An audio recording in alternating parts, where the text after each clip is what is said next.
నారాయణపేట జిల్లా దామరగిద్ద మండలం వత్తుకుండ్ల గ్రామంలో నిన్న కురిసిన భారీ వడగళ్ల వర్షానికి చేతికి వచ్చిన వరి పంటలు నెలకొరిగాయి. దీంతో రైతులు తీవ్ర ఆవేదన వ్యక్తం చేస్తున్నారు. అప్పులు చేసి సాగు చేసిన పంటలు నష్టపోవడంతో ప్రభుత్వం వెంటనే స్పందించి పరిహారం అందించాలని కోరుతున్నారు. వ్యవసాయ శాఖ అధికారి గోపాల్ పంటలను పరిశీలించి నష్టపోయిన రైతులకు పరిహారం అందించేలా పై అధికారులకు నివేదిక పంపిస్తానని తెలిపారు.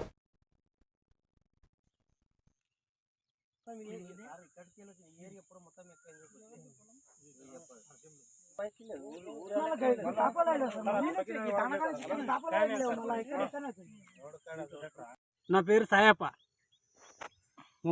4-5 దినాల్లో వర్షానికి పోతాం అనుకుని మళ్ళీ వర్షం పడి నిన్న పాడైంది. పడ్డాయి కూర్చున్నాయి. ఇప్పుడు అన్ని మొత్తం పాడా. నాకు బట్టి అప్పులు తెచ్చేటి మొత్తం అప్పు తిని మీద తెప్పుకుందాం అనుకుని. ఎన్ని ఎకరాలు ఉంది? 3 ఎకరాలు సాగు చేసింటి. 3 ఎకరాలు సాగు చేస్తే దానికి ఒక్క గింజ కూడా రేపు మాపు మొత్తం కోత అయిపోతామని చేసింటిమి. దానివల్ల బయట అప్పులు తెచ్చి రోడ్డు పాలు అయ్యి అవే వడ్లు అమ్మి కడదాం అనుకునింటిమి. ఈ అప్పులు ఎట్లా చెల్లించాలి ఇది ఒకసారి వ్యవసాయ అధికారులు ప్రభుత్వం కానీ ఈ కండ్లు తెరిచి జర ఆదుకున్నాలని మా యొక్క నమస్కారం. 30,000 పెట్టుబడి పెట్టినా కడదామంటే ఎట్లా వ్యవసాయ అధికారులు నన్ను ఆదుకున్నాలని ఈ గవర్నమెంట్ జర ఆదుకున్నాలని నా యొక్క మనవి. నా పేరు గోపాల్. నేను వ్యవసాయ విస్తరణ అధికారి కన్సల్టెంట్ ఎస్ఎస్టీ పనిచేస్తున్న దామరగిద్ద మండలం.